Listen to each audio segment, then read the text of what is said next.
नमस्कार साथियों, स्वागत है आप सभी का अंकित इंस्पायर्स इंडिया पर। मैं हूं अंकित अवस्थी और आप है मेरे साथ में देश में, दुनिया में सबसे ज्यादा चर्चित विषय पर आज का यह विश्लेषण जानने और बात करने, जिसमें हम चर्चा कर रहे हैं कि कैसे अमेरिका ने एक देश के राष्ट्रपति को रातों रात उठा लिया, किडनैप कर लिया, बंदी बना लिया, या जो भी आपको शब्द ठीक लगे, उन्हें उनके देश से बाहर निकाल दिया और निकाल कर अपने देश में ले गया। इतना ही नहीं, किसी देश के राष्ट्रपति को ले जाकर और उस देश पर यह घोषणा कर देना कि अब इस देश पर हमारा कब्जा है।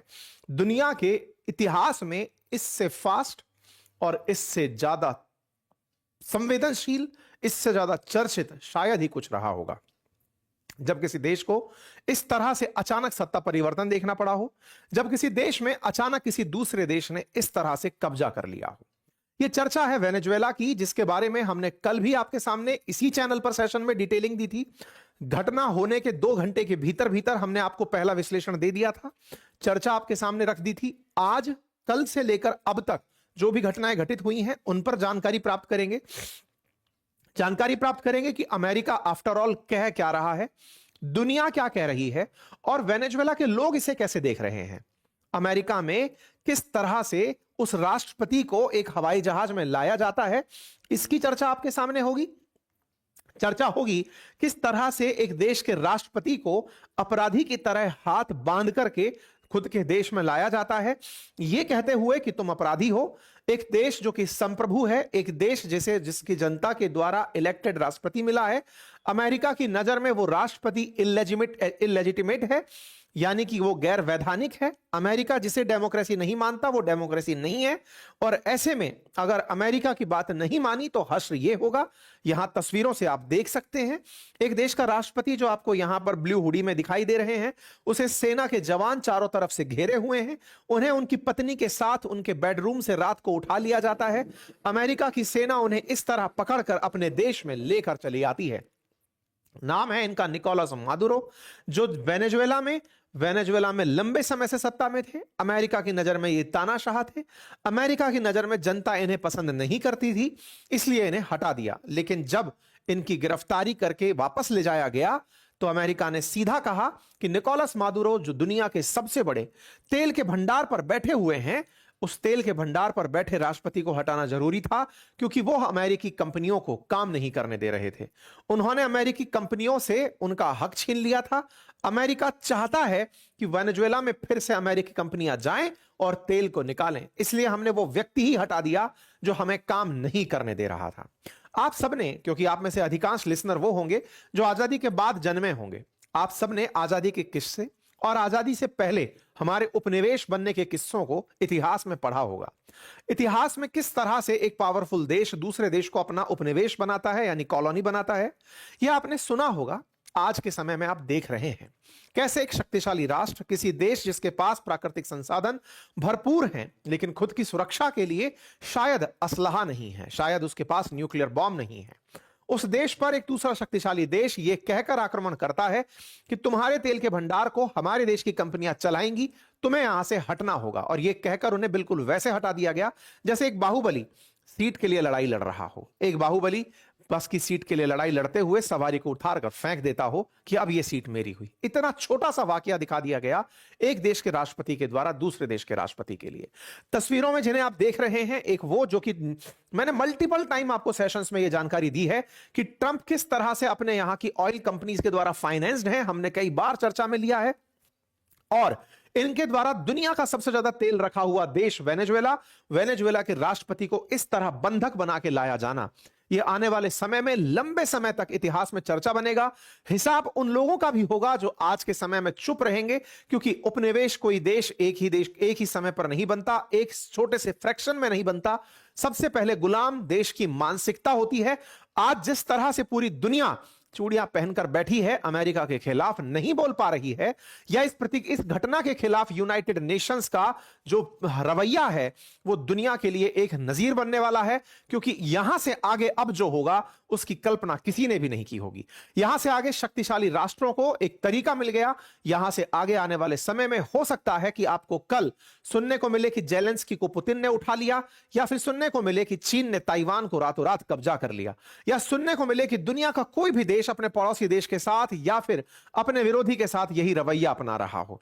मास्टर क्लास में, इस पूरे क्लासरूम में बैठे हुए जब प्रिंसिपल के रूप में बैठे अमेरिका ने यह तरीका अपनाया, तो शायद अब न्याय की बात कहना बहुत मुश्किल हो जाएगा, क्योंकि दुनिया में लगभग हर देश दूसरे देश के साथ या किसी ना किसी देश के साथ संघर्ष में तो है ही। अब तो स्थापित यह हुआ कि जिसकी लाठी उसकी भैंस, जिसके पास पावर थी उसने दूसरे देश के राष्ट्रपति को उठा लिया। यहां पर बड़ा सवाल यह है, जो आप सेशन सुनते समय अब तक दिमाग में बना चुके होंगे, कि इसको तो इसके देश के लोग भी पसंद नहीं करते थे। निकोलस मादुरो को अगर उठा लिया तो गलत क्या है? मेरे प्यारे साथियों, हर देश में बैठी हुई सरकारें 100% जनता के द्वारा नहीं स्वीकारी जाती हैं। आज चाहे आप भारत ले लें, चाहे अमेरिका ले लें, वहां जिस दल का शासन होता है अपोजिशन उसे पसंद नहीं करता है। अपोजिशन तो अपने नेता को पसंद करता है। इसका अर्थ यह नहीं हुआ कि उस देश की जनता उस व्यक्ति को पसंद नहीं करती। पसंद करने वाले लोगों में भी अगर अंदर से, और नापसंद करने वाले लोगों में से भी अगर अंदर से चेतना का मरण नहीं हुआ है, तो वो अपने राष्ट्रपति को बदल सकती है। वेनेजुएला की जनता अगर इतनी ही त्रस्त है तो वो सत्ता परिवर्तन करा सकती है। दुनिया में बहुत सी जगह ऐसा हुआ है। आजकल तो नमूनों में आपने बहुत से देश देख लिए जहां जनता उठती है और सत्ता को उखाड़ फेंकती है। ये कोई बहुत बड़ी चीज नहीं रह गई है। लेकिन जिस तरह अमेरिका ने किया, ये बड़ा सवाल आने वाले समय में बनेगा, क्योंकि बहुत से देश जो अपने आप को सो कॉल्ड शक्तिशाली कहते थे, वो इस समय मुंह पर बिल्कुल पिन लगाकर बैठे हैं। आज के सेशन में हम चर्चा करेंगे क्या कहा रूस ने, क्या कहा चीन ने, क्या कहा भारत ने, और क्या कहा यूनाइटेड नेशंस ने। मेरे प्यारे साथियों, हद तो यह है कि ट्रंप ने वेनेजुएला से उठा के राष्ट्रपति को जब निकाला, उसके बाद में मैक्सिको, क्यूबा और कोलंबिया, इन सबको भी धमका दिया है। और कोलंबिया को तो अब शब्दों में भी बयान दिया है, बस यही कहा है कि अपना पिछवाला हिस्सा संभाल कर चलो। मतलब ये अब क्या ही बोला जाए, मतलब अब मैं शब्द का उपयोग नहीं कर सकता। देखना होगा इन लोगों के बारे में, इनका क्या होगा, क्योंकि असल मायने में ये सब भी तो अमेरिका के विरोधी हैं। बड़ा सवाल आपके दिमाग में यह बन रहा होगा कि क्या अमेरिका आने वाले समय में इन लोगों को भी उठा सकता है? क्या आने वाले समय में अचानक किम जोंग उन के बारे में यह पता चल सकता है? सारे सवालों के जवाब होंगे। फिर भी मैं आपको एक जानकारी ब्रीफ में यहां दे देता हूं मेरे प्यारे साथियों, चूंकि हर समय हर पल कोई ना कोई अपडेट देश में चल रहा है, दुनिया में चल रहा है, और इस काम के लिए हमारी टीम डेडिकेटेड रूप से और हम मिलकर के रात भर आप तक अपडेट पहुंचाते रहते हैं। हमारे ट्विटर हैंडल पर, जिसका लिंक है के अंकित के नाम से, उसका कमेंट बॉक्स में लिंक भी पिन किया हुआ है। मैं इसको इसलिए बोल रहा हूं क्योंकि जो जानकारी मैं आपको पूरा समेट के आज के सेशन में दे रहा हूं, ये पूरी जानकारी मैंने टाइम लाइन में आप लोगों के सामने ट्विटर पर शेयर की हुई है। अगर आप चाहें आप वहां जाकर मुझे फॉलो कर सकते हैं, क्योंकि रेगुलर जो भी घटनाएं मैं आपके साथ अब जिक्र करने जा रहा हूं, ये हर घंटे के अंतराल पर, 2 घंटे के अंतराल पर देश में चल रही तमाम घटनाओं पर हम अपने तरफ से यहां पर आपको अपडेट देते रहते हैं। ट्विटर का लिंक कमेंट बॉक्स में पिन किया गया है। ठीक है साथियों, कल से शुरू करते हैं, जहां मैंने आपको यह जानकारी दी थी कि किस तरह से निकोलस मादुरो को उठा लिया गया है, किस तरह से अमेरिका ने वेनेजुएला पर हमला किया है। कल के सेशन में मैंने आप लोगों को यह जानकारी दी थी, बताया था कि ट्रंप कह चुके हैं कि उनको उनकी पत्नी के साथ कैप्चर कर लिया गया है, उठा लिया गया है। उसके बाद पता चलता है कि उन्हें आधी रात को अमेरिका लाया गया, और अमेरिका में विमान जो है वो न्यूयॉर्क के स्टुअर्ट एयरबेस के नेशनल गार्ड बेस पर उतरा था। यहां पर आपको मैंने बताया था कि वेनेजुएला में किस तरह से हमले हुए, कौन कौन सी जगह 5 ठिकानों पर हमले हुए। यह जानकारी ऑलरेडी मैं आपको दे चुका हूं, बस एक बार के लिए रिलेट कर रहा हूं ताकि आप उसे समझते हुए आगे की घटनाक्रम पर नजर डाल सकें। ये जो अंधेरे में चलते हुए आपको हेलीकॉप्टर से दिख रहे हैं, संख्या जिनकी 10 लग रही है, जानकारी निकल कर आती है कि 150 विमानों ने जाकर इस कार्रवाई को अंजाम दिया था। डोनाल्ड ट्रंप ने अपनी तरफ से यह जानकारी देते हुए पूरे देश को जानकारी दी। सारी तरफ से क्रियाओं का दौर चलता रहा। मादुरो की पहली तस्वीर बाहर निकल कर आई और फिर बयान बाहर निकल करके आया ट्रंप का, जिन्होंने यह कहा कि यह शानदार ऑपरेशन था। साथियों, ट्रंप के द्वारा सबसे पहले जब इस व्यक्ति को उठा लिया गया, फॉक्स न्यूज को टेलीफोन पर इंटरव्यू दिया गया, और टेलीफोन पर इंटरव्यू देते हुए कहा कि एक शानदार योजना और बेहतरीन सैनिकों और लोगों का कमाल था। यह वास्तव में एक शानदार ऑपरेशन था। मैंने इसका ऑपरेशन के लिए संसद से कोई अनुमति नहीं ली थी, क्योंकि इसके बारे में उन्होंने कमेंट करने से इनकार कर दिया। इन्होंने अपने मैसेज में यह कहा कि हम लगातार उनको सरेंडर करने के लिए कह रहे थे, 1 हफ्ते से कह रहे थे कि वो सरेंडर कर दो। निकोलस मादुरो सरेंडर नहीं कर रहे थे। उन्होंने अपनी तरफ से बताया कि उनकी वाइफ को और उनको उठा लिया गया। उन्हें अमेरिका के एक जहाज जिसका नाम है USS आइवो जीमा, उस पर ले जाया गया। फिर उन्हें यहां से न्यूयॉर्क के लिए हवाई जहाज में ले जाया जाएगा। उम्मीद करता हूं कि उनको एक नाइस फ्लाइट मिले। I am sure that they loved it. मतलब जिस तरह से इन्होंने एक देश के राष्ट्रपति का मजाक बनाया, दुनिया के सामने अपनी शक्ति का भद्दा प्रदर्शन किया, दुनिया को जिस तरह से आईना दिखा दिया, ये ट्रंप ही नहीं, असल मायने में शक्ति की जो अहंकार है वो उठ करके निकल कर आ रहा है। आपके दिमाग में पैरेलल एक सवाल चल रहा होगा, शक्तिशाली है तो क्या वो शक्ति का प्रदर्शन ना करे? साथियों, अगर प्रदर्शन कर रहा है तो फिर दुनिया के सामने संप्रभुता नामक शब्द, लोकतंत्र नामक शब्द का विज्ञापन ना करे। सॉवरेनिटी, इस दुनिया के 193 देश जो यूएन के साथ इस उम्मीद में बैठे हैं कि वो किसी दूसरे देश के कब्जे में जाने से बचेंगे क्योंकि यूएन जिंदा है, आज यूएन को बंद हो जाना चाहिए। साथियों, यहां पर सवाल ये बिल्कुल नहीं है। आप में से बहुत सारे लोग कल भी मुझे मेरे ट्विटर हैंडल पर लगातार यही पूछ रहे थे कि सर जनरली आप ट्वीट्स 5-7 ट्वीट्स आपके पर डे दिख जाएंगे, कल आपने 10 ट्वीट कर दिए हैं। और उन ट्वीट्स में जो सबसे बड़ा दर्द है वो ये कि आपको बस ये तरीका पसंद नहीं आया है। आपको क्यों बुरा लग रहा है? क्या निकोलस मादुरो से कोई अफेक्शन था क्या? नहीं, कोई अफेक्शन नहीं। निकोलस मादुरो मेरे रिश्तेदार नहीं लगते, ना ही अपने देश के साथ कोई मादुरो के ऐसे संबंध है जिसके चलते हमको यह लगे कि हमारे साथ कोई बुरी घटना कर दी गई है, और ना ही हमें यह थ्रेट है कि कभी अमेरिका भारत के साथ ऐसा कर सकता है। कोई भी चीज ऐसी नहीं जिससे मेरे निजी हित सब प्रभावित होते हो या मेरे देश के हित प्रभावित होते हो, कहीं से कहीं तक कुछ भी नहीं। दुख जिस बात का था वो ये कि शक्ति का अगर यह प्रदर्शन चलता रहता है तो सही मायने में इस पूरे देश के सामने यूएन को बंद करने की अपील की जानी चाहिए। यूएन जिसने कभी सब देशों को संप्रभु रहने का, अगर आप विचार करिए, आज वेनेजुएला के साथ ऐसा हुआ है। अब दुनिया का जो जो देश अपने पास संसाधन रखता है उसके अंदर का डर सोचिए किस लेवल का होगा। या उस देश को सोचिए जो कि किसी दूसरे देश के खिलाफ कहीं से कोई बात कर रहा है, बयानबाजी कर रहा है, अपने मत रख रहा है। उन देशों के बारे में विचार करके देखिए, यह तरीका गलत था। जहां पर भी किसी देश के साथ अगर शक्ति के आधार पर इस तरह का प्रकोप होने लगा तो ये आप वापस से उस काल में लौट गए जब दुनिया के देशों को एक दूसरा देश कब्जा कर लिया करते थे। दुनिया के अंदर इस तरह की घटनाएं यूएन बनने के बाद नहीं हो रही थी, लेकिन ट्रंप ने वो रास्ते ओपन कर दिए हैं। मादुरो को उन्होंने बताया कि मादुरो को पकड़ने की पूरी कार्रवाई को मैंने पूरी तरह लाइव देखा। मुझे ऐसा लगा जैसे कि कोई टीवी शो देख रहा हूं, और टीवी शो को मैंने पूरी तरह मतलब एंजॉय किया है। बकायदा इन्होंने बढ़िया से बताया। उन्होंने बताया कि सेना कुछ ही घंटे के अंदर उनके स्टील के कमरे में घुस गई और उन्हें उठा करके पूरी तरह ले आए। ट्रंप इस बात को बताते हुए ना केवल अपने शक्ति का दंभ भर रहे थे, बल्कि दुनिया को यह संदेश भी दे रहे थे कि अमेरिका के लिए कुछ भी असंभव नहीं है। अगर बात केवल अमेरिका के दृष्टिकोण से देखी जाए, अगर आप और हम अमेरिकी हों और हम ये सोचें कि हमारा राष्ट्रपति डोनाल्ड ट्रंप है, तो निश्चित ही ये उन लोगों के लिए, अमेरिकियों के लिए इससे बड़ा कोई दिन नहीं हो सकता। अमेरिकियों के लिए बिल्कुल वैसे ही जैसे इन्हीं के पार्टी के कभी जॉर्ज डब्ल्यू बुश ने सद्दाम हुसैन को ऐसे ही पकड़ा था। तो उस समय पर सद्दाम हुसैन के टाइम पर भी यह बात अमेरिकियों को बहुत ज्यादा गौरवान्वित की थी। और सद्दाम हुसैन को पकड़ते समय अमेरिका के अंदर बुश का शासन था, रिपब्लिकन थे, और उन्होंने भी इस तरह से ही इसको बताया था कि इनके पास में वेपन ऑफ मास डिस्ट्रक्शन है, इसलिए सद्दाम हुसैन को पकड़ा है। असल मायने में तेल था इराक के पास, इसलिए उन्हें पकड़ा गया था और उन्हें मार दिया गया था। वेनेजुएला के पास तेल है, तेल वेपन ऑफ मास डिस्ट्रक्शन है, अमेरिका की नजर में उन्हें पकड़ा और मार दिया गया। अमेरिकियों को निश्चित ही खुशी होगी। अब मादुरो का नंबर है, यहां से आगे इनको कोई ना कोई डेथ सेंटेंस जैसा फैसला सुनाया जाएगा, क्योंकि कहीं ना कहीं उन्हें लगता है कि अगर यह व्यक्ति जिंदा रहा तो इसकी विचारधारा जिंदा रहेगी, और विचारधारा के साथ साथ लोग यही चाहते रहेंगे कि निकोलस मादुरो को रिहा किया जाए। अमेरिका के द्वारा इस बात की पूरी तरह से अपनी तरफ से इसे सही सिद्ध ठहराने की कोशिशें की जा रही हैं।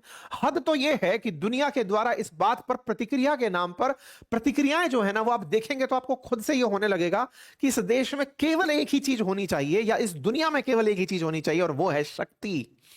शक्ति, पावर जिसको डिराइव किया जाता है पैसे से। अल्टीमेटली अमेरिका ने वही किया है। पहले पैसा, और पैसा जहां जहां है, जहां प्राकृतिक संसाधन है, वो सब अमेरिका का है। अब तो केवल आत्मरक्षा के नाम पर न्यूक्लियर बॉम्ब होना ही बड़ी जरूरत है। अगर यह नहीं है तो शायद वो अमेरिका से बच नहीं सकता। ट्रंप बकायदा बढ़िया तरीके से बताते हैं कि हमने ये बहुत ही पावरफुल तरीके से काम था, लंबे समय से प्लानिंग चल रही थी, हमने पूरी तरह से इनको पकड़ा। We are going to do 4, हम ये 4 दिन पहले करना चाह रहे थे, लेकिन मौसम खराब था। हो सकता है आने वाले समय में मोदी जी की तरह इनका भी मजाक बने, क्योंकि भारत ने जब पाकिस्तान पर सर्जिकल स्ट्राइक की थी तब मोदी जी ने यह बोला था कि मौसम खराब था, इस वजह से हमें थोड़ा सा मतलब उस घटना को देखने में असुविधा हो रही थी, चिंता हो रही थी। मोदी जी के इस बयान पर काफी सारे जो देश प्रेमी हैं उन्होंने मजे लिए थे। मोदी प्रेमियों ने मजे लिए थे, मैं तो यही कहूंगा, क्योंकि उनके साथ में सेना का मजा लेने वाले जो लोग बाग हैं। खैर, इस समय ट्रंप ये बोले कि मौसम खराब था, इस चक्कर में हम 4 दिन से इस कार्रवाई को नहीं कर रहे थे, हम सही मौसम का इंतजार कर रहे थे। कुछ लोग कह सकते हैं कि ऐसी भी क्या शक्ति अमेरिका के पास जिसे मौसम सही होने की जरूरत पड़े। खैर, उनकी समझ के लिए इतना ही है कि ये ट्रंप बोल रहे हैं तो शायद सही वो मान लें।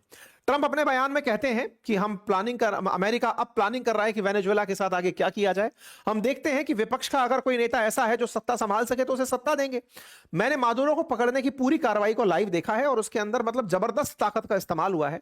मादुरो का घर मोटे स्टील के दरवाजों और चारों तरफ मजबूत स्टील से बना हुआ एक सुरक्षित कमरा था, जिसमें वो घुसने की कोशिश कर रहा था, लेकिन हमने हमला इतना तेज किया कि हमें स्टील की दीवारें तोड़ने की जरूरत नहीं पड़ी, हमने निकाल लिया उसको। अमेरिका के पास दुनिया की सबसे बड़ी और सबसे ताकतवर तेल कंपनियां हैं और अब वे वेनेजुएला के तेल क्षेत्र में भी एक्टिव रोल निभाएंगी। ये बात फिर से जो शुरुआत से कही जा रही थी, हमने मल्टीपल टाइम अपने सेशंस में जिसका जिक्र किया, वो यही है कि ये कह रहे हैं कि हमारे तेल कंपनियां जाएंगी अब तेल निकालने के लिए वहां पर। आप सोचें, मादुरो एक बहुत ही हाई सिक्योरिटी वाली जगह से पकड़ा गया। ऑपरेशन के दौरान कुछ लोग जरूर घायल हुए हैं, लेकिन अब वो ठीक हैं। ट्रंप ने कहा कि 1 सप्ताह पहले हमने हमले का आदेश दिया था। राष्ट्रपति ट्रंप कह रहे थे कि मैंने तो इसकी मंजूरी पहले क्रिसमस के आसपास ही दे दी थी, लेकिन उसके बाद में मिशन के अंदर मौसम की खराबी और कुछ टेक्निकल ग्लिचेस के चलते इसे धीरे धीरे किया जा रहा था। केवल सेना का ही नहीं, सेना की गुप्तचर एजेंसीज का, कानून व्यवस्था बनाए रखने वाली एजेंसीज का, सब का एक कोऑर्डिनेटेड एफर्ट था ये रिजल्ट, और ट्रंप ने ये करके दिखाया। अब इसका एक पहलू और भी है। पहलू यह है कि ट्रंप जिस तरह से इस बात को रख रहे हैं, वो इसको इस तरह से भी आने वाले समय में कह सकते हैं कि देखो, मैंने किसी देश पर युद्ध नहीं थोपा। अगर मैं चाहता तो पहले इराक की तरह इसको पूरी तरह बर्बाद करता, सिविल अनरेस्ट पैदा करता, यहां पर इतने बम बरसाता, क्योंकि ये तो कुछ कर ही नहीं पाते। ऐसे में अगर मैं इनको बर्बाद करता तो उससे लोगों का मरना होता, सब तरह की चीजें बदलती, अल्टीमेटली फिर ये पकड़े जाते। हमने सीधा पहले इन्हीं को पकड़ लिया। जब लीडर ही पकड़ में आ गया तो फिर युद्ध करने के लिए सेना कहां बचेगी। तो इन्होंने 150 विमानों से किया क्या? सबसे पहले जब इनके 8 विमान मादुरो को पकड़ने के लिए पहुंचे हेलीकॉप्टर के साथ, 150 विमान क्या कर रहे थे? इनकी तरफ से B-2 बॉम्बर्स भेजे गए थे, ड्रोन्स भेजे गए थे, वो सब उनके सेना के ठिकानों पर हमले कर रहे थे, ताकि उन ठिकानों में आग बरपे और उस आग के बरसने से कोई भी रिएक्शन की तैयारी में ना आ पाए। जब हेलीकॉप्टर जाकर के इनके मतलब इनका जो मेंशन है जहां रहा करते थे निकोलस मादुरो, जब वहां फोर्सेस पहुंचे, उस समय पर उनकी सुरक्षा में तैनात जितनी भी जगह उन पर एकदम कोऑर्डिनेटेड हमला कर दिया गया। और वो जो कोऑर्डिनेटेड हमला था, उस हमले के बाद में बकायदा जो फोर्स पहुंची थी पकड़ने के लिए इन्हें, वो वहां पहुंचती है। वहां उनके जो निजी सुरक्षा गार्ड लगे हुए थे, उनके महल पर, उनके हाउस पर, वो इन पर हमला करते हैं। पुलिस के मतलब सेना के साथ भिड़ंत होती है अमेरिकियों की, और भिड़ंत के बाद फिर ये अंदर एंट्री करते हैं और इनको उठा करके यहां से ले जाते हैं। सबसे पहले ले जाकर पानी के अंदर, क्योंकि हेलीकॉप्टर से लेके आए थे, हेलीकॉप्टर हजारों किलोमीटर दूर अमेरिका उड़कर जा नहीं सकता था, तो इन्होंने व्यवस्था क्या करी थी कि वेनेजुएला को चारों तरफ से ऐसे जो पानी के जहाज है ना, मतलब असल में क्या है ना, अमेरिका ने बहुत पहले ही युद्धपोत तैनात कर दिए थे। उस कैरेबियन सी में वेनेजुएला के जस्ट उत्तर में पानी के अंदर अपने जहाज तैनात कर दिए थे, जिन पे हवाई जहाज, हेलीकॉप्टर ये सब खड़े थे। तो सबसे पहले उन्हें उठा करके ऐसे ही एक जहाज पर लाया जाता है, जिसका नाम USS आइवो जीमा होता है। इस जहाज पर इन्हें लाया जाता है, फिर इस जहाज से इन्हें दूसरे विमान में ट्रांसफर करके न्यूयॉर्क के मैनहट्टन ले जाया जाता है। जब यह पूरी प्रक्रिया चल रही होती है, तब ट्रंप बाहर आते हैं प्रेस कॉन्फ्रेंस देने। जब पहले इन्होंने टीवी को फोन पर अपनी तरफ से जानकारी दे दी। अच्छा, ये पूरा PR गेम भी प्रॉपर तरीके से करते हैं। फॉक्स न्यूज को इन्होंने बढ़िया इंटरव्यू दिया, द टाइम्स उसे वो चला रहा है, बढ़िया जानकारी दी, फिर प्रेस कॉन्फ्रेंस में आया। यानी एक तरफ तो पहले जानकारी दी जा चुकी है, अब अपने उन सारे लोगों को लेकर आए जो इस पूरी प्रक्रिया में साथ थे, जिनमें अब कौन कौन है। ये इनके डैन है, जो इनके चीफ ऑफ स्टाफ है, चीफ ऑफ सेना के जितनी भी प्रकार की सेना है उनके स्टाफ है, मतलब हेड है ये। इसके अलावा ये इनके डिफेंस मिनिस्टर हैं। डिफेंस मिनिस्टर खुद पूरे टाइम मतलब फौज के ही मूड में रहते हैं। इन्होंने ही डिफेंस मिनिस्ट्री का नाम बदलकर मिनिस्ट्री ऑफ वॉर कर दिया है, मतलब डिपार्टमेंट ऑफ वॉर नाम दे दिया है अपने विभाग का। इनके साथ में इनके विदेश मंत्री और 2 और अन्य अधिकारी इनके साथ में बैठे हुए हैं। ट्रंप सबको लेकर आते हैं और सबसे उनके बयान दिलवाते हैं। सबसे पहले ये बताते हैं कि मेरे कहने पर अमेरिका की आर्म्ड फोर्सेस ने एक extra ordinary military operation conduct किया कैपिटल ऑफ वेनेजुएला काकेरस के अंदर, और बाकायदा इसको पूरी तरह अमेरिकी इतिहास में इससे पावरफुल डिस्प्ले अमेरिकी सत्ता का कहीं नहीं हो सकता, ताकत का कहीं नहीं हो सकता। Just a short period of time. No nation in the world could achieve what America achieved yesterday. खुलेआम चुनौती, ये खुलेआम चुनौती है। और देखिए, सत्ता हमेशा किसी एक देश के पास नहीं रहती। पावर के साथ सबसे बड़ा दुर्भाग्य यही है कि ये पावर हमेशा पावरफुल बने रहने की प्रेरणा तो देती है, लेकिन रह नहीं पाती है। कभी जो समय अमेरिका एंजॉय कर रहा है, ये समय यूके एंजॉय किया करता था। आज यूके खुद कह रहा है कि हमें पता ही नहीं क्या हो गया है। अमेरिका ने जिस तरह से अपने आप को शक्तिशाली बनाए रखने के लिए, क्योंकि अमेरिका आज पूरी विश्व के सामने एक ऐसा देश बनकर बैठा है जिसके पास में दुनिया का बेस्ट ब्रेन पहुंचा हुआ है, बेस्ट कंपनीज जिसके पास में है, जिसके पास में बेस्ट विजन है। आज वो अपने हितों को सुरक्षित करने के लिए पड़ोसी एक ऐसे देश पर जिसके पास भरपूर भंडार था तेल का, वहां कब्जा ही कर लेता है। और इसको ये बोलते हैं, और वास्तविकता में बड़ी बात है कि वर्ल्ड में आज तक किसी ने ऐसा अचीव नहीं किया जो हमने कर दिया। अमेरिकन्स के लिए सही मायने में इससे बढ़िया कोई बात नहीं हो सकती। लेकिन चूंकि हम तो थर्ड वर्ल्ड कंट्रीज है ना, हमें तो अपना सोचना होगा ना। कल को किसी भी देश के साथ ऐसा हो सकता है, ये विचारणीय तथ्य है। और इसी वजह से प्रतिक्रियाओं पर ध्यान लगाना बहुत ज्यादा जरूरी है। इन्होंने अपनी तरफ से गीत गाया। इन्होंने कहा कि मैं उन सभी मतलब महिलाओं और पुरुषों को धन्यवाद देना चाहता हूं, महिला सेना के अंदर, जो इतना अच्छे से इस काम को कर पाए। हम आने वाले समय में इस देश को चलाने वाले हैं जब तक हम वहां पर सेफ, प्रॉपर और जुडिशियस ट्रांजिशन नहीं दे देते। अफगानिस्तान में जिस तरह से अमेरिका ने काम किया, वहां पे सत्ता परिवर्तन का काम किया, गए और हमला किया, हमला करके फिर सेफ और जुडिशियस तरीके से उन्होंने तालिबान को सौंप दिया। बिल्कुल अब ऐसे ही कह रहे हैं कि वेनेजुएला पर हमने हमला किया, हमने उनको निकाल कर ले गए, अब हम उसको चलाएंगे। और अब हम उसको जब चलाएंगे, उसके बाद में वेनेजुएला को जब कोई अच्छी सरकार मिल जाएगी, हम उसको सौंप कर चले आएंगे। तो साहब, कुल मिलाकर के ट्रंप ने यह काम कर दिया। अब आप कहेंगे, सर मादुरो क्या इतने दूध के धुले थे जो उनके बारे में इतनी वकालत हो रही है? मैं आपसे फिर कह रहा हूं, मादुरो से अपना कोई कनेक्शन नहीं है, मादुरो के बारे में भी कोई कनेक्शन नहीं है। मुद्दा यह है, मादुरो की हरकतें थी ऐसी कि वो ट्रंप को बार बार इस तरह से उकसावा दे रहे थे। हरकतें क्या थी, मैं वो भी आपको बताता हूं। असल मायने में आपको याद होगा ना कि सबसे पहले ट्रंप जिस तरह से पीस पुरस्कार के लिए लगे हुए थे कि मैंने युद्ध शांत करवाए, ट्रंप आने वाले समय में यही कहेंगे, वेनेजुएला में हमने किसी को मारा ही नहीं, हमने कोई युद्ध किया ही नहीं, हमको जो खिलाफ लगता था उसे उठा कर लिया है। लेकिन मादुरो जो है ना, ये खुद भी अमेरिका के खिलाफ बहुत ज्यादा अनर्गल बयानबाजी लगातार कर रहे थे। बयानबाजी इस तरह की कि ये बार बार अमेरिका से कह रहे थे कि अगर दम है तो मैं तो अपने घर में छुपा हुआ हूं, आओ मुझे लेकर जाओ, आओ मुझे छुओ।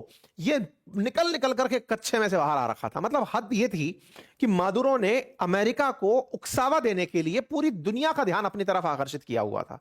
ये अपने आप को, जब तुम्हारी कोठड़ी में कुछ है नहीं, तुम्हारे बैग में कोई बम नहीं, तुम्हारे पास सेल्फ डिफेंस के लिए कोई हथियार नहीं, तुम फिर भी जाकर के अमेरिका को उंगली दिखा रहे हो, आंख दिखा रहे हो, तो ये तो मादुरो को भी समझना चाहिए था, और दुनिया के उन देशों को भी जो केवल बयान वीर हैं, जो बयानों पर समझते हैं कि दुनिया चल रही है। शायद ये उस भ्रम में था कि एक दिन यूएन हमें बचाने आ जाएगा, लेकिन खेला हो गया इनके साथ में। खैर कोई बात नहीं साहब, फिलहाल के लिए साहब प्रेसिडेंट ट्रंप ने खेला कर दिया।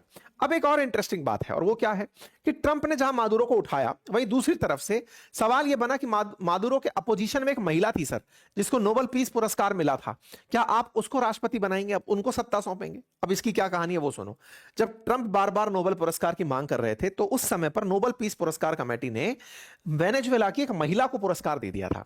और वो जो महिला थी, वो महिला इस समय पर वेनेजुएला में अपोजिशन के लीडर के नाम पर जानी जाती हैं। मतलब मादुरो के खिलाफ जो सबसे बड़ी कंटेंडर हैं वो यही हैं, और इन्हें अमेरिका में, मारिया कोरोना नाम है, इन्हें अमेरिका में पसंद भी किया जाता है। मारिया कोरोवा जो है, ये कोरिना जो है, ये डोनाल्ड ट्रंप समर्थक भी हैं।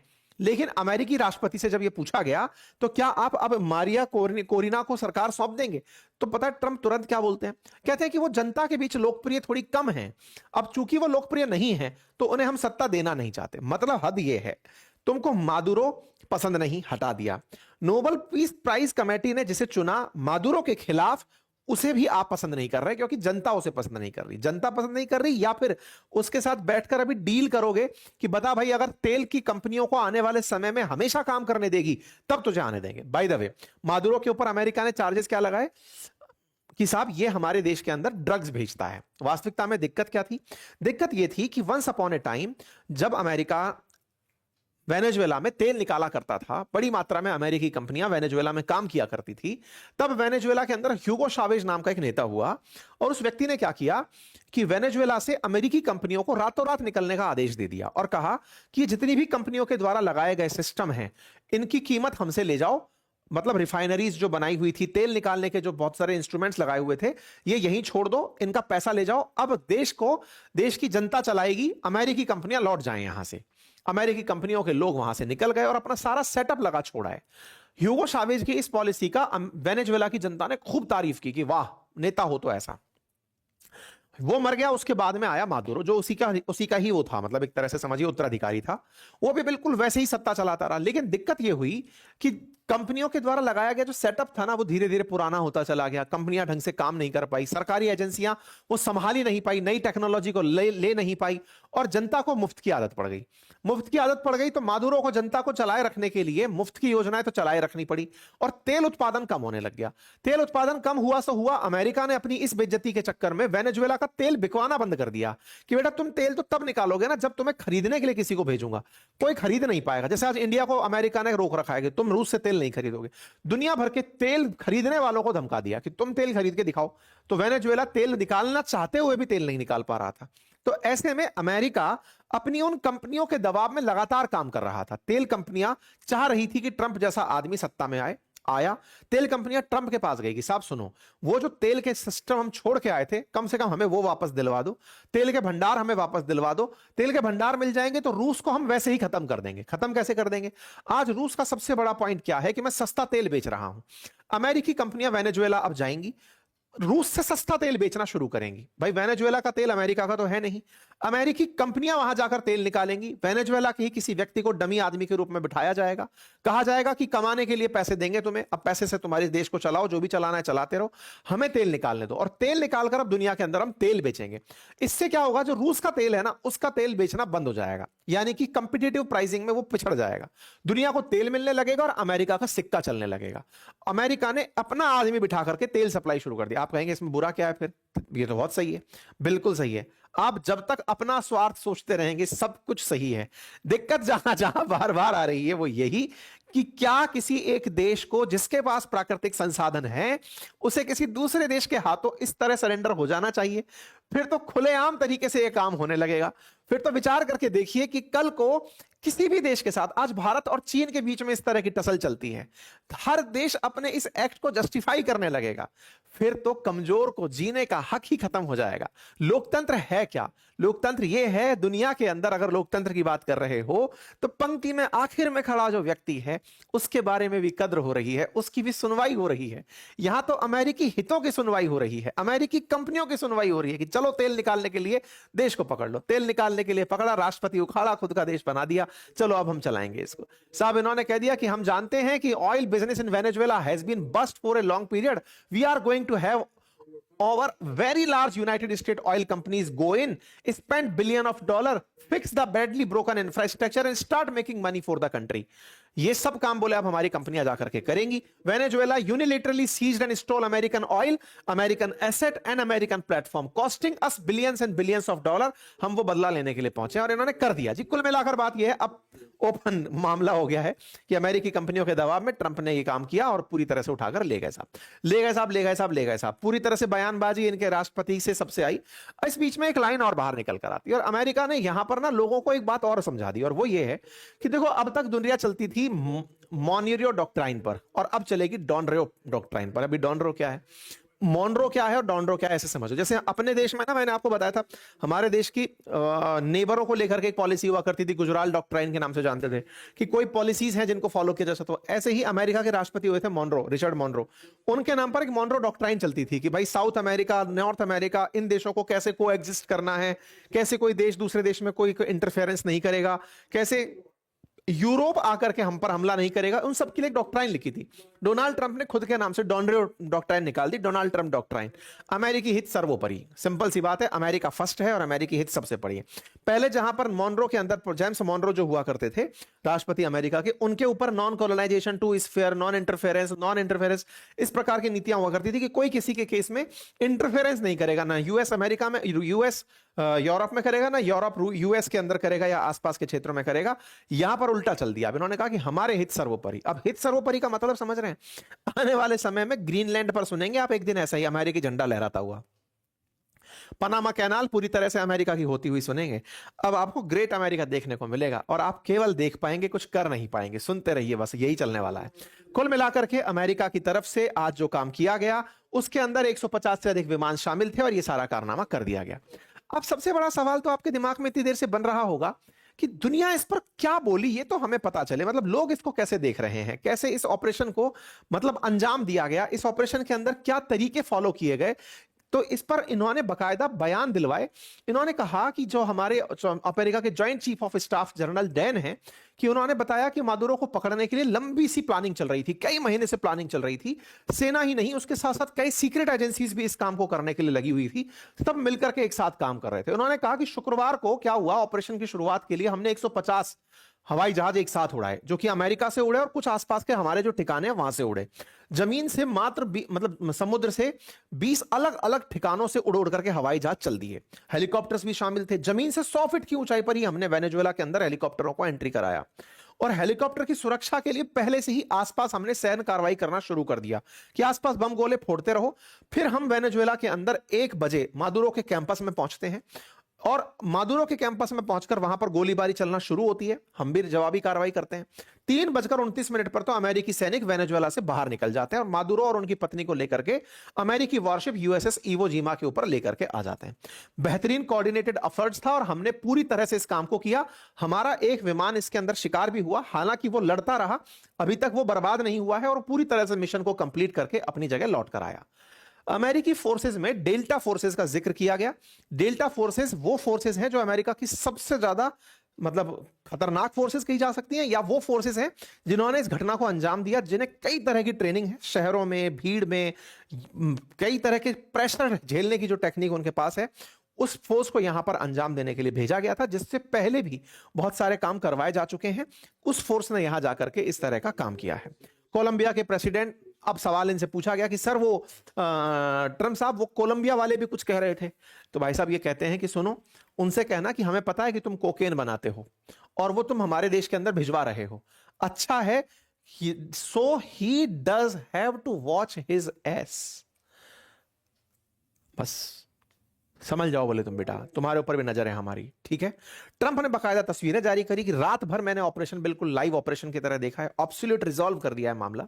यहां पर आप देखिए तस्वीरें इन्होंने शेयर की कि रात भर हमने बढ़िया तरीके से इस काम को किया। और तो और जो यहां की कैरोलिना लेवाइट, इनकी जो स्पोक पर्सन है, वो बाहर निकल कर आती है कि देखो, ट्रंप जब चुनाव लड़ रहे थे तब उन्होंने कहा था कि मैं अपनी तरफ से जो भी मेरे खिलाफ लोग हैं उनको मिटाऊंगा and lock up violent offenders, जो खिलाफ हैं उन्हें हटाऊंगा, ड्रग ट्रैफिकिंग के लिए जो भी काम जिम्मेदार हैं उनको खत्म करूंगा।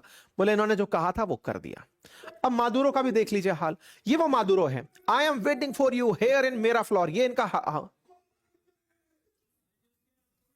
फिर से दिखाऊं, ये मादुरो हैं जो जानकारी प्राप्त कर रहे थे कि उनके खिलाफ इस तरह की कार्रवाई चल सकती है।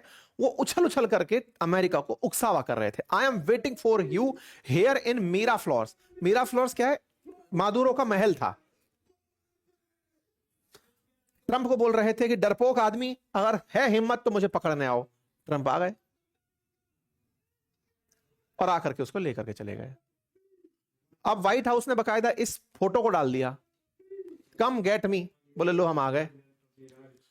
अगर तुम अमेरिका को उकसा रहे हो तो अमेरिका चला आया, अमेरिकी जहाज चले आए और जाकर के उसको लेकर के आ गए। व्हाइट हाउस इस वीडियो को डाल रहा है। अब इस तरीके से कुल मिलाकर के ये सारी चीजें निकल करके आ जाती हैं। ठीक है साहब, अब आगे चलते हैं, और फिर हम जाना शुरू करते हैं कि साहब ऐसे में दुनिया भर की प्रतिक्रियाएं क्या रहती हैं, विपक्षी लोगों को लेकर के क्या चल रहा है, ये सब बातें चल रही होती है। ठीक है साहब, वेनेजुएला के अंदर अपोजिशन की जो नेता हैं, जिनको अभी हाल ही में नोबेल पीस पुरस्कार मिला है, वो कहती हैं कि वेनेजुएला की जनता के लिए यह अच्छा काम हुआ है। ऑब्वियस सी बात है भाई, तुम्हारा विपक्षी हट गया। लेकिन ट्रंप ने मना कर दिया कि तुम्हें हम सत्ता नहीं सौंपेंगे। तो सब सत्ता किसे सौंपी गई है? अपडेटेड जानकारी यह है कि वेनेजुएला में अमेरिका ने जो इसके नीचे मतलब अमेरिका की उपराष्ट्रपति थी, उन्हें ट्रंप ने फिलहाल सत्ता सौंपी है कि तुम चलाओ इसे। हमने मादुरो को पकड़ लिया है, तब तक तुम सत्ता चलाओ। वेनेजुएला की सुप्रीम कोर्ट ने भी उन्हीं को सत्ता चलाने के लिए कह दिया है। कोई बात नहीं साहब, मादुरो को पकड़ करके लाया जाता है। मादुरो को अमेरिकी सॉइल के ऊपर इस तरह बकायदा लेकर के उतरा जाता है। हवाई जहाज से उतरते हुए आपको निकोलस मादुरो दिखाई देते हैं। मादुरो को समझ ही नहीं आ रहा है कि हो क्या रहा है। उनको जब विमान से लाया गया, जब पुलिस उनके सामने जा रही है तो सबको वो हैप्पी न्यू ईयर विश कर रहे हैं। जो अक्सर तानाशाहों के साथ होता है, वो भूल जाते हैं कि वो कहां हैं, क्या चल रहा है उनके साथ। सद्दाम हुसैन भी अपने आप को आखिर तक ऐसे ही बड़े ही इंटेलिजेंट तरीके से दिखाते आए थे, यहां पर इनको भी उतार के लाया गया। फोर्सेस इस तरह से मतलब किसी देश के राष्ट्रपति को जिन्हें यात्रा होने पर फोर्सेस सम्मान दिया करती थी, आज एक देश की सेना उन्हें इस तरह से बंधक बनाकर ले जा रही है। गलती क्या है? गलती यह है, आरोप यह है कि इन्होंने अपने देश से ड्रग ट्रैफिकिंग होने दी, क्योंकि ये अमेरिका के अंदर ड्रग्स भेजा करते थे। आरोप तय करने किसने किए? अमेरिका ने किए। आप सवाल पूछेंगे, सर क्या ऐसे वाकई में अमेरिकी कानून पूरी दुनिया में चलता है? तो आंसर है प्रत्यक्ष रूप से नहीं, अप्रत्यक्ष रूप से। प्रत्यक्ष रूप से तो किसी देश का कानून उस देश की सॉइल पर चलता है। मैंने पहले भी आपको कहा है, अमेरिका ने पूरी दुनिया को बांटा हुआ है इस तरीके से कि इस क्षेत्र पर यह कमांड चलेगा, इस क्षेत्र पर यह कमांड चलेगा, उसके देश में यह कानून चलेगा। अब तरीका जो है वो अमेरिकी होगा। अमेरिका ने अपनी तरफ से इनको पकड़ा, क्योंकि तुम हमारे देश में अशांति फैलाते हो, चलो तुम्हें पकड़ लिया। भाई साहब इनको ले जाया गया इनकी पत्नी के साथ। ये भाई साहब बकायदा थम्सअप करते हुए दिखाई दे रहे हैं कि वाओ ऑल गुड है बेबी। ऐसे करके इनकी पत्नी को और इनको निकाला जाता है। आप यहां पर देख सकते हैं वीडियो के अंदर, ये इनकी वाइफ है और इन्हें एक बंकर बख्तर बंद गाड़ी में से लाया जाता है, झटके से इनको खींच करके बाहर निकाला जाता है। ये देखिए, ये लंगड़ाते हुए बाहर निकल करके आते हैं, इनको कैमरे में सब लोग देखते हैं। ये अपनी तरफ से इन सबको हैप्पी न्यू ईयर विश करते हैं। मादुरो ऐसा भी है, इन्हें इस तरह से ले जाया जा रहा है। कहां ले जाया जा रहा है? मैनहट्टन, न्यूयॉर्क सिटी के अंदर डिटेंशन सेंटर में डाल दिया गया है। इनके ऊपर अब न्यायपालिका में न्याय चलेगा। इनकी जगह पर डेल्सी रॉड्रिग्स जो हैं, जो अपोजिशन के लिए, जो इनके ही उपराष्ट्रपति थी, उनको सत्ता संभाली गई है कि तुम संभाल लो, लेकिन ये मत संभालना कि तुम मादुरो की नीतियों को फॉलो करोगी, जबकि ये विरोध में थी। अब वेनेजुएला के अंदर क्या चल रहा है कि US is only interested in our soil. I ask you, what do you think the Russians and the Chinese wanted here? मतलब कुल मिलाकर के वेनेजुएला के अंदर के लोग भी अब इस पर अपनी तरफ से प्रतिक्रियाएं देते हुए दिख रहे हैं। कई जगह पर अमेरिका के खिलाफ प्रोटेस्ट हो रहा है कि साहब अमेरिका ने इस तरह से क्यों कर दिया, किसी देश के अंदर अपनी कंपनियों के लिए एक देश के राष्ट्रपति को अगवा कर लिया। इसी को समझने के लिए अब हम आप लोगों के सामने इंटरनेशनल रिएक्शंस बता रहे हैं, दुनिया ने इसके ऊपर क्या कहा। साथियों, सबसे पहले दुनिया की प्रतिक्रिया में, क्योंकि जो अभी अमेरिका किया, उस अमेरिका की हरकत पर दुनिया इसे कैसे देख रही है, यह जानना बहुत ज्यादा जरूरी है। अंतरराष्ट्रीय प्रतिक्रिया में आज आप जानेंगे, रूस के द्वारा, चीन के द्वारा, यूएन के द्वारा और उसके आसपास के पड़ोसी देशों के द्वारा, भारत के द्वारा, यूएन के द्वारा, भारत के द्वारा, यूरोपियन यूनियन के द्वारा, वर्ल्ड के उन तमाम देशों के द्वारा जो अमेरिकी समर्थक हैं या अमेरिकी विरोधी हैं, उन्होंने इस घटना पर क्या रिएक्शन दिया। साथियों, अमेरिका के खिलाफ और अमेरिका के पक्ष में समर्थनों के सिलसिले जारी हैं।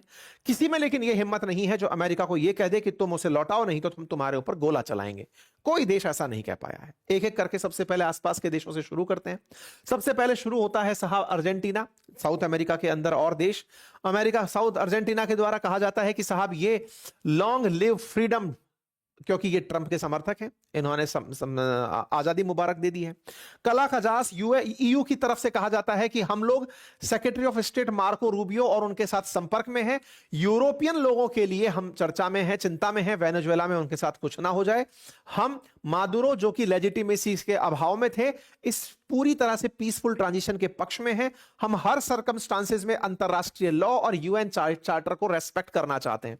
ईयू का कोई भी व्यक्ति अमेरिका की कार्रवाई की निंदा करते हुए नहीं दिखा। उर्सुला वॉन डेन भी ये लिखती हैं, क्लोजली मॉनिटर कर रहे हैं सारी सिचुएशंस को। हम चाहते हैं solution must respect international law and UN charter. कोई नहीं है चार्टर चार्ट बना करके आप खा जाइए, कोई मतलब नहीं है। हम यहां पर ईयू मेंबर स्टेट्स के साथ चाहते हैं कि ईयू सिटीजन्स के साथ वेनेजुएला में सब सही रहे। एंटोनियो कोस्टा, ये सब लोग निकल करके, जितने भी लोग चल के आए, प्राइम मिनिस्टर ऑफ स्पेन, कोई भी व्यक्ति ये नहीं बोलना चाह रहा है कि हम, सब लोग ये बोल रहे हैं हम क्लोजली मॉनिटर कर रहे हैं। अबे तो वो भी हम भी कर रहे हैं, आप और हम क्या कर रहे हैं? इस समय बैठकर वेनेजुएला में क्या चल रहा है यही तो देख रहे हैं। हमारी एम्बेसी पूरी तरह से कॉन्सुलेशन के साथ में है, बात कर रही है कॉन्सुलेटर्स के साथ में। We call for de escalation and responsibility, international law and principle of UN charter must be respected. कोई लॉ नहीं, कोई इंटरनेशनल लॉ नहीं। इमानुएल मैक्रोन देखिए साहब, वेनेजुएला के लोग बहुत खुश होंगे क्योंकि उन्हें आज तानाशाही से मुक्ति मिली है। ये ऐसा आदमी है, ढपली आदमी है, जिधर देखता है पलट जाता है, कभी अमेरिका के विरोध में रहता है, कभी अमेरिका के समर्थन में आ जाता है। अब ये देख रहा है कि अमेरिका ने कुछ बड़ा कर दिया है तो बेहतर है बच्चों भाई की तांगे में बैठ जाओ, क्योंकि तेल निकालेंगे तो सब में बटेगा। तो साहब जाएगा तो साहब मैं तारीफ करता हूं, बढ़िया काम हो गया। By seizing power and trampling on fundamental freedom, Nicolas Maduro has dealt a grave blow to dignity of our own. और ये सब लोग अब इस तरह के वो बन रहे हैं कि इसको हटा करके बहुत बढ़िया किया अमेरिका ने। अमेरिका ने वेनेजुएला की जनता को तनाव से मुक्त कर दिया है, डिक्टेटरशिप से मुक्त कर दिया है। तो भाई साहब अमेरिका ने जो किया, दुनिया में बहुत सी जगह ऐसा हो रहा है। अमेरिका आए और आकर के दुनिया में जितनी भी जगह ऐसी सत्ताएं लग रही हैं उसे, जहां जहां पर जनता पर बहुत ज्यादा सत्ताएं जुल्म ढा रही हैं, उन्हें एक एक करके हटाए। सबसे पहले नॉर्थ कोरिया से तानाशाही हटाए, सबसे पहले लुकाशेंको को हटाए। ये वो लोग जिन्हें दुनिया खुलेआम देख रही है कि ये इस तरह से, और तो और अमेरिका यूक्रेन के लिए परेशान क्यों हो रहा है, सबसे पहले जेलेंस्की को हटाए। अगर इतने लोगों की मौत अमेरिका को दुखी करती है तो जेलेंस्की को उठा के ले जाए, एक दिन वहीं बैठा के रख ले अमेरिका में, बैठ जाए यहाँ पे, तेरे चक्कर में यूक्रेन के इतने लोग मर रहे हैं। पर ऐसा तो नहीं हो रहा। पर ठीक है, यूके के प्राइम मिनिस्टर बड़े ही परेशान, क्योंकि यूके बात तो करता है मानवाधिकार की। आजकल जब से सेकेंड वर्ल्ड वॉर से बाहर निकल कर आए हैं तब से आदर्श देश बन चुके हैं। अब ये चाहते हैं कि दुनिया में मानवाधिकार की बात हो, यूएन की बात हो। इनसे पूछा गया कि हाँ सर क्या चल रहा है, बोले मुझे नहीं पता है भाई, मुझे कुछ बताया ही नहीं गया है, मैं पहले पूरी जानकारी लूंगा फिर बताऊंगा। बोले सर आपके देश में ही आपके कुछ मंत्री अमेरिका की, मतलब आपके देश में ही आपके यहाँ के कुछ सांसद अमेरिका की इस कार्रवाई की निंदा कर रहे हैं, क्या कहेंगे आप? बोले मुझे कोई जानकारी ही नहीं है। कीर स्टारमर कहते हैं कि मैं लंबे समय से समर्थक रहा हूं वेनेजुएला के अंदर सत्ता परिवर्तन का। हम इंटरनेशनल लॉ और ह्यूमैनिटेरियन ग्राउंड की बात करते हैं। अरे कौन सी बात कर रहे हो भाई, कोई तरीके से। और तो और जो आसपास के देश है छोटू मोटू टाइप के, टोबैगो त्रिनाद तरीके के, वो तो हाथ खड़े करते हैं भाई वेनेजुएला वालों, अपना कोई भी हाथ नहीं था इसके अंदर। कमला हैरिस ने क्या कहा, अपोजिशन क्या कह रहा है अमेरिका का, तो अमेरिका के अपोजिशन की बात आपको सुननी चाहिए। कमला हैरिस जो ट्रंप के खिलाफ चुनाव लड़ी थी, उनका कहना है कि जो ट्रंप ने किया, ये अमेरिका को लग रहा होगा, ट्रंप को लग रहा होगा कि उन्होंने बहुत बड़ा काम कर दिया। वास्तविकता में उन्होंने फिर से अमेरिकियों के लिए एक मुसीबत खड़ी कर दी है। अब आप पूछिए वो कैसे। कमला हैरिस का कहना है कि ये जो कार्रवाई इन्होंने की, इससे आने वाले समय में वेनेजुएला में एंटी अमेरिकी सेंटीमेंट और बड़ा बनेगा। ट्रंप जिसे अमेरिका के लिए बहुत बड़ा काम बता रहे हैं, आज जो हुआ वो आगे भी होगा। अमेरिका के खिलाफ जो कंपनियां, अमेरिका की कंपनियां, तेल कंपनियां जाकर के जो वेनेजुएला में काम करेंगी, क्या आने वाले समय में वेनेजुएला समर्थक या वेनेजुएला के लोग अपने राष्ट्रपति के निकल जाने पर सेम ऐसा ही बदला फिर से नहीं ले लेंगे? ये इस तरह की बात क्यों कह पा रही हैं? क्योंकि उन्होंने अफगानिस्तान में तालिबान का हाल देख लिया। अफगानिस्तान में अमेरिका ऐसे ही आया था तालिबान का खत्म करने और अलकायदा को खत्म करने। 20 साल बाद अमेरिका बिलियंस ऑफ डॉलर फूंक फांक के वापस चला गया। आज तालिबान सत्ता में है। किसी भी प्रकार से सत्ता को इस तरह टॉपल कर देना, ये कमला हैरिस की नजर में सही नहीं है। कमला हैरिस की नजर में सही नहीं है। और ऐसे ही न्यूयॉर्क में जो मेयर बन रहे हैं जोहराम मदनानी, मदनानी साहब ने भी ट्रंप के इस कार्रवाई का विरोध किया और उन्होंने कहा कि इससे हिंसा और बढ़ेगी। वेनेजुएला के लोगों के अंदर अमेरिकन के खिलाफ हिंसा और अमेरिका में वेनेजुएलंस के खिलाफ हिंसा पनपेगी, हम उसके खिलाफ है। तो अमेरिका के अंदर अपोजिशन ट्रंप की इस एक्टिविटी का विरोध कर रहा है और वो सब तरह से। ऐसे ही यहां पर अगर आप कनाडा देखें तो कनाडा ने क्या कहा, कनाडा वाले फिर से वही वाली बात, क्योंकि अमेरिका के समर्थन में तो रहना ही है एनी हाउ। तो ये जितने भी तेल कंपनियों वाले देश हैं, ये तेल निकालने अब पहुंच जाएंगे, इसलिए अमेरिका का समर्थन दे रहे हैं। कुल मिलाकर के यूरोप को समझ नहीं आ रहा है कि क्या बोलना है। अमेरिका के और जो पिछलग्गू देश हैं, उन्हें लगता है कि अमेरिका के साथ रहने में ही भला है। ठीक है साहब। ईरान का बयान आता है, ईरान इसका पुरजोर विरोध करता है, यूएन से कहता है कि अरे तुम कहां चले गए, एक देश के ऊपर से इस तरह सत्ता परिवर्तन हो गया। तो भाई साहब लोगों का कहना है कि बेटा अगला नंबर ईरान वालों तुम्हारा ही है। फिर बात आती है ब्राजील के लूला की। भाई साउथ अमेरिका में बैठा हुआ देश है, लूला इसके विरोध में आ जाते हैं कि ये क्या चल रहा है, जो हुआ है ये बिल्कुल गलत है, होना भी चाहिए लूला साहब आपको। इसी प्रकार से प्रेसिडेंट रिपब्लिक ऑफ कोलंबिया वही वाले कौन से जिन्होंने अभी थोड़ी देर पहले कोकेन के ऊपर बयान, मतलब जिन्होंने अमेरिका का विरोध कर दिया था उठाते ही, तो ये इनको ट्रंप धमका दिए। तो फिर ये अब पूरी तरफ से अपने बॉर्डर पे सिक्योरिटी लगा के बैठे हैं कि साहब कुछ भी नहीं होना चाहिए, हम सबसे सेव हैं। इसी तरह से साहब चाइल्ड जो यहाँ पे, मतलब साउथ अमेरिकी जितने भी देश हैं, वो वहां पर या तो कंसर्न जाहिर कर रहे हैं या फिर विरोध कर रहे हैं। ठीक इसी प्रकार से अब मजा आता है इजराइल को। इजराइल कहता है कि सुन लो बेटा ईरान वालों, तुम समझ लो तुम्हारे साथ क्या होगा नेक्स्ट, क्योंकि इन्हें तो असल में केवल ईरान के साथ खेला करना है। देखो इजराइल छोटा अमेरिका है और वो क्या करेगा, अब वो खैमनेई के साथ यही खेला खेल सकता है। किसी भी दिन गए, सुरक्षा असल मायने में अब ईरान को बढ़ानी पड़ेगी। हो सकता है एक दिन खैमनेई को उठा करके ऐसे ही इजराइल ले जाया चला जाए। Regime in Iran should pay close attention to what is happening in Venezuela, कि ईरान वालों खुद संभल के रहना, कुछ भी हो सकता है। बिल्कुल साहब, कुछ भी हो सकता है। अब रूस के समर्थन में रहने वाला जो बेलारूस है वो बोलता है कि हम अमेरिका की इस कार्रवाई की निंदा करते हैं। मैक्सिको की सरकार बोलती है कि यह क्षेत्रीय स्थिरता को संकट में डालने जैसा है, हम एक तरफा कार्रवाई को नहीं स्वीकार कर सकते। मैक्सिको ऐसा क्यों बोल रहा है, इसके पीछे की कहानी क्या है? आप सभी जानते हैं कि मैक्सिको अमेरिका में एनी टाइम चरस बोए रहता है, क्योंकि मैक्सिको से तो होकर के सारा ड्रग जाता है, और मैक्सिको को कई बार ट्रंप धमका चुके हैं।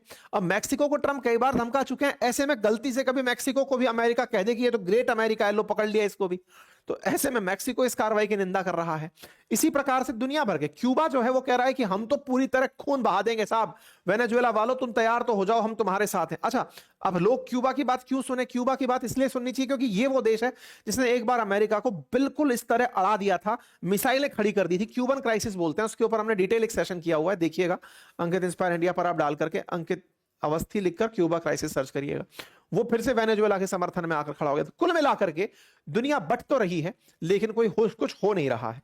मैक्सिको की तरफ से बकायदा यूएन के चार्टर को लिख करके कहा गया है कि the member of the organisation in their international relations shall refrain from the threat or use of forces against the territorial integrity and political independence of any state or in any other manner inconsistent with the purpose of the United Nations। United Nations के बारे में ही पूछा जा रहा है कि हे United Nations, तुम कहां चले गए? तुम्हारे आर्टिकल 2 पैराग्राफ 4 के चार्टर में लिखा हुआ है, ये चार्टर ऑफ यूएन के अंदर, कि कोई भी देश किसी दूसरे देश के साथ ऐसा खेला नहीं खेलेगा। तुम कहां गए? तो यूएन कहां चला गया, ये बड़ा सवाल है साहब।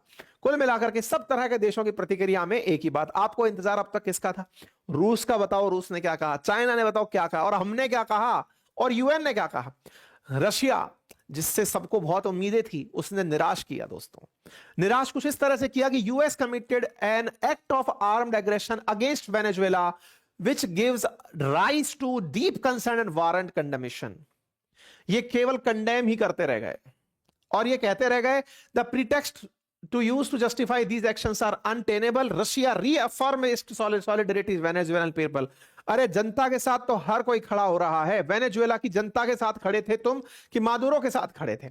रशिया का फिर डिटेल स्टेटमेंट निकल कर आता है, वो कहता है कि लेजिटिमेट तरीके से मादुरो सत्ता में थे, उनको आप ऐसे नहीं हटा सकते। अरे नहीं हटा सकते तो तुमने तो मित्रता की थी, तुमने तो वेनेजुएला के साथ में ये दोस्ती की थी कि अगर उस पर हमला हुआ तो तुम खड़े हो जाओगे। कहां हो? अब तक कोई सुरसराहट नहीं है तुम्हारी कि तुम जाकर वेनेजुएला में बम फाड़ रहे हो।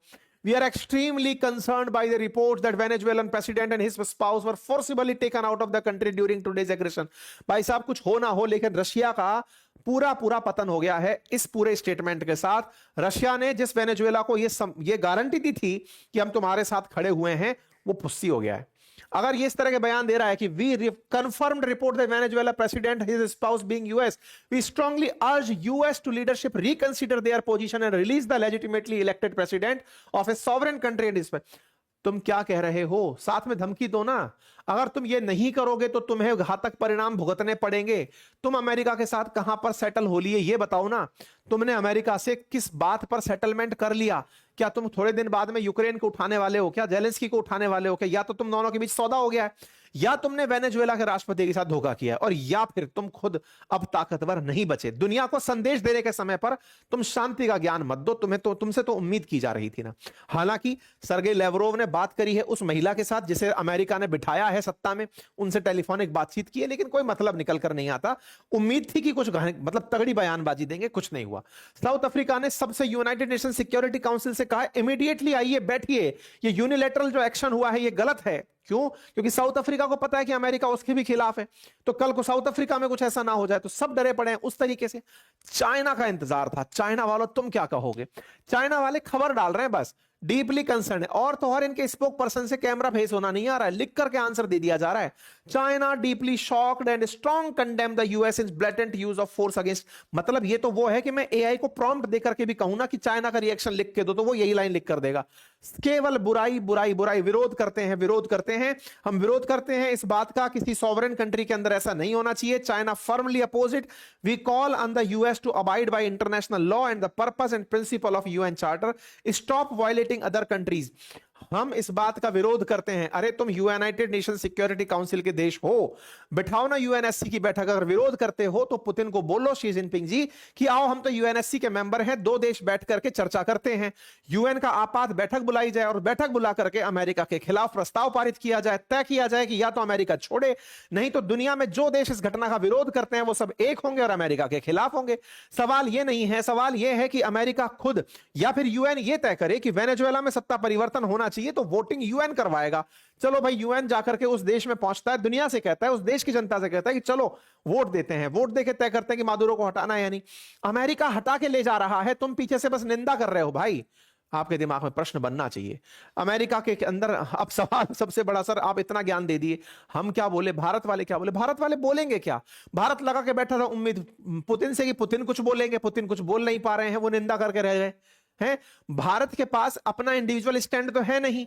इंडिविजुअल स्टैंड के नाम पर हम अमेरिका के सामने पंगा लिए पड़े हैं, क्योंकि हम पाकिस्तान के चलते हम अपनी फाइल बिगाड़ कर बैठे हुए हैं। हम पाकिस्तान को अपने से ऊपर इतना लेवरेज दिला चुके हैं कि हां भाई पाकिस्तान तुम ही लेवरेज अमेरिका से ले लो, ले लिया। हम सोच रहे थे कि पुतिन अपने अंदर दिखाएंगे कि हम कुछ बढ़िया कर रहे थे, मित्रता का कोई मतलब निकलेगा, कोई मतलब नहीं निकल रहा है। हम क्या कर रहे हैं? हम अपनी एडवाइजरी जारी करके कह रहे हैं कि जो इंडियंस वेनेजुएला में रहते हैं उनको ये नंबर जारी किया जा रहा है, कोई भी परेशानी हो तो बताना। यार हद है। मतलब भारत की तरफ से कोई अंतरराष्ट्रीय प्रतिक्रिया नहीं आई।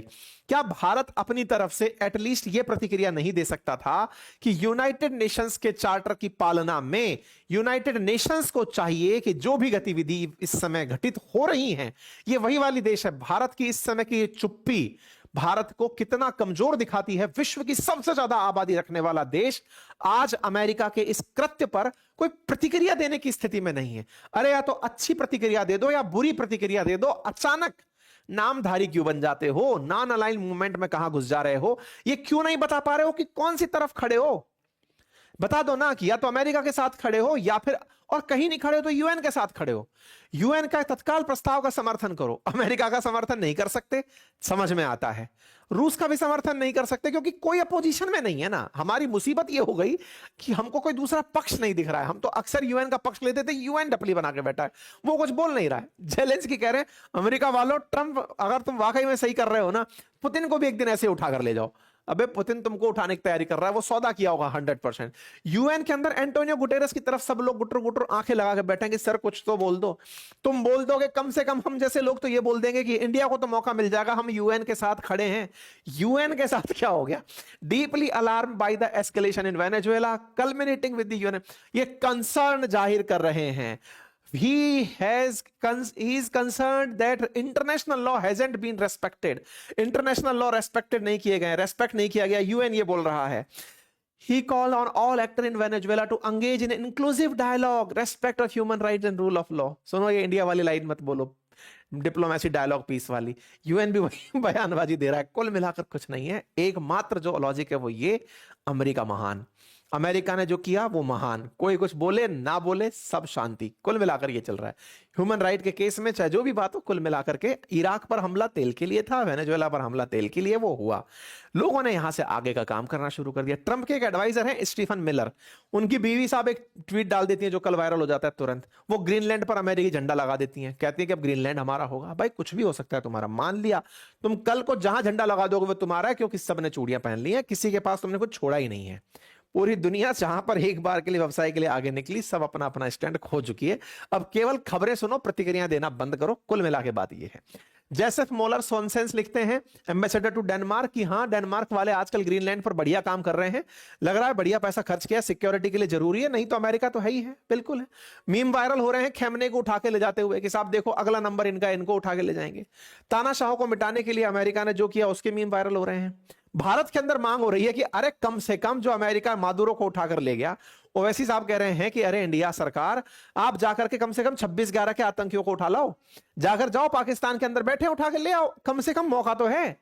आज चाहे दाऊद इब्राहिम बैठा हो, मसूद अजहर बैठा हो, जो वहां बैठ करके जहर उगलते हैं, देश के अंदर आतंक फैलाते हैं, जाओ और उठा करके ले आओ।